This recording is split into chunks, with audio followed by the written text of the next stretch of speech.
Hello friends, welcome to mystery flavours.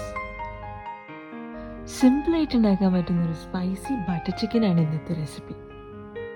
അതിന് വേണ്ട ingredients: chicken 1/2 kg, വെള്ളുള്ളി 2 medium size, ginger garlic paste 2 teaspoon, വലിയ തക്കാളി 3 എണ്ണം, ബട്ടർ 50 ഗ്രാം, കുതിർത്തി വെച്ച അണ്ടിപ്പരിപ്പ് ബദാം 10 to 15.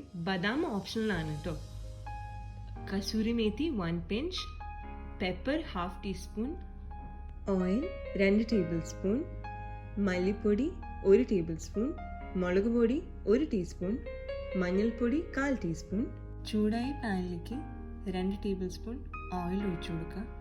ഒന്ന് ചൂടായി വരുമ്പോഴേക്കും വെള്ളുള്ളി അരിഞ്ഞത് ചേർത്ത് കൊടുക്കുക. നന്നായി ഇളക്കി കൊടുക്കുക. പെട്ടെന്ന് വഴന്നു വരാനായിട്ട് അതിലേക്ക് ഉപ്പ് ചേർത്ത് നന്നായി ഇളക്കി കൊടുക്കുക. ആവശ്യത്തിന് ഉപ്പ് ചേർക്കുക, നന്നായി ഇളക്കുക. ഒന്ന് ട്രാൻസ്പെറൻ്റായി വരുമ്പോഴേക്കും അതിലേക്ക് തക്കാളി അരിഞ്ഞത് ചേർത്ത് നന്നായി ഇളക്കി കൊടുക്കുക. ഇത് വഴന്ന് വന്നു കഴിഞ്ഞാൽ ചൂടാറാനായിട്ട് മാറ്റി വെക്കുക. അതിനുശേഷം വേറെ പാൻ അടുപ്പിലേക്ക് വെച്ച് ബട്ടർ ആഡ് ചെയ്യാം. ബട്ടർ ഒന്ന് മെൽറ്റായി വരുമ്പോഴേക്കും അതിലേക്ക് ജിഞ്ചർ ഗാർലിക് പേസ്റ്റ് ആഡ് ചെയ്ത് കൊടുക്കാം. അതിനുശേഷം നന്നായി ഇളക്കി കൊടുക്കുക. അതൊന്ന് വഴന്ന് വരുമ്പോഴേക്കും അതിലേക്ക് ചിക്കൻ ആഡ് ചെയ്യാം.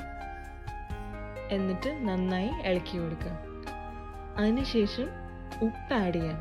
ഉപ്പ് ആഡ് ചെയ്യുമ്പോൾ സൂക്ഷിക്കണം, കാരണം ഓൾറെഡി ഉള്ളി തക്കാളി മിക്സിൽ നമ്മൾ ഉപ്പ് ആഡ് ചെയ്തിട്ടുള്ളതാണ്. നന്നായി ഇളക്കി കൊടുക്കുക. എന്നിട്ട് ചിക്കൻ വെന്ത് വരുന്നവരെ ലോ ഫ്ലെയിമിൽ അത് അടച്ചു വെച്ച് വേവിക്കാം. അതിനുശേഷം നേരത്തെ തയ്യാറാക്കി വെച്ചിരുന്ന ഉള്ളി തക്കാളി മിക്സ് അണ്ടിപ്പരിപ്പ് ബദാം ചേർത്ത് നന്നായി മിക്സറിലിട്ട് പേസ്റ്റ് ആക്കുക. അപ്പോഴേക്കും ചിക്കൻ വെന്ത് വന്ന് കാണും. അതിലേക്ക് മഞ്ഞൾപ്പൊടി, മല്ലിപ്പൊടി, മുളക് പൊടി, കുരുമുളക് പൊടി ചേർത്ത് നന്നായി ഇളക്കി കൊടുക്കുക. എന്നിട്ട് അത് അടച്ചു വെച്ച് കുറച്ച് നേരം കുക്ക് ചെയ്യാം. അതിനുശേഷം തിളച്ച് വരുമ്പോൾ നേരത്തെ തയ്യാറാക്കി വെച്ചിരുന്ന ഉള്ളി തക്കാളി മിക്സ് അതിലേക്ക് ആഡ് ചെയ്യാം. എന്നിട്ട് നന്നായിട്ട് മിക്സ് ചെയ്യാം. എന്നിട്ട് അല്പനേരം അടച്ചു വെക്കുക. ഇനി അതിലേക്ക് ഫ്ലേവറിന് വേണ്ടി ഒരൽപ്പം കസൂരി മേത്തി ആഡ് ചെയ്യാം. എന്നിട്ട് അടച്ചു വെച്ച് ഒരല്പനേരം കൂടി കുക്ക് ചെയ്യാം. യെസ്, അങ്ങനെ നമ്മുടെ സ്പൈസി ബട്ടർ ചിക്കൻ റെഡിയായി. ഇനി അതിനെ ഗാർണിഷ് ചെയ്യാനായിട്ട് നമുക്ക് ഫ്രഷ് ക്രീമും സ്പ്രിംഗ് ഓണിയനും മല്ലിയിലൊക്കെ ആയിട്ട് ഒന്ന് ഡെക്കറേറ്റ് ചെയ്യാം. ഇതിൻ്റെ കൂടെ ബെസ്റ്റ് കോമ്പിനേഷൻ എന്ന് പറയുന്നത് ബട്ടൂരയും പൊറോട്ടയാണ് കേട്ടോ.